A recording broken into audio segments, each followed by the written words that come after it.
That Flash season 2 finale was just incredible with the kiss and just everything that happened.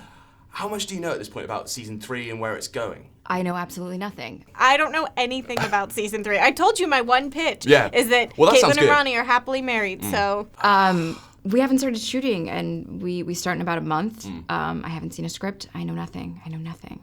There's a lot of talk about Flashpoint and how there might be changes to the timeline.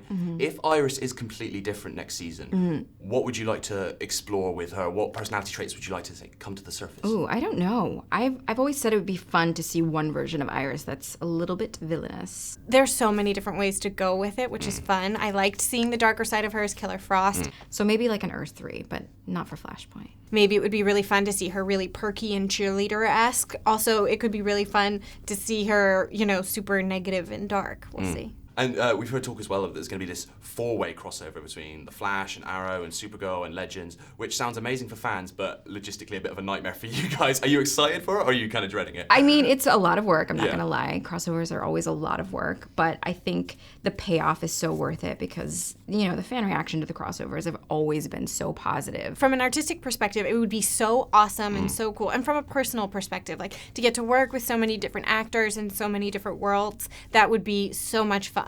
It's just nice for fans to see characters that don't normally interact run into each other. Iris West and Oliver Queen. It's a cool thing, so I'm excited about it.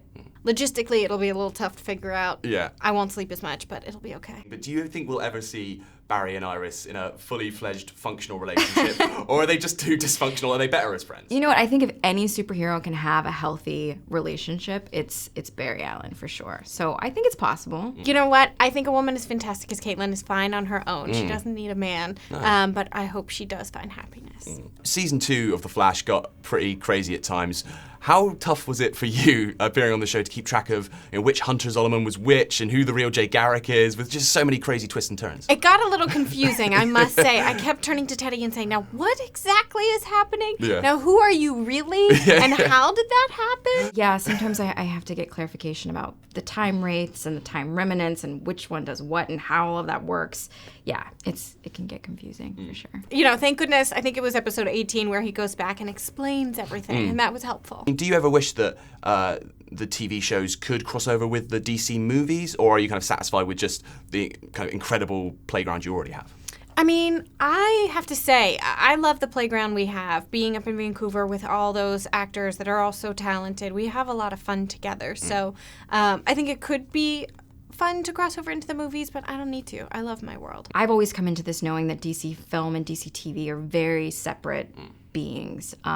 So I never had any, misunderstanding that I would cross over into the films. And I always say it's a really cool thing that we get to be in your homes every single week, hopefully for years to come.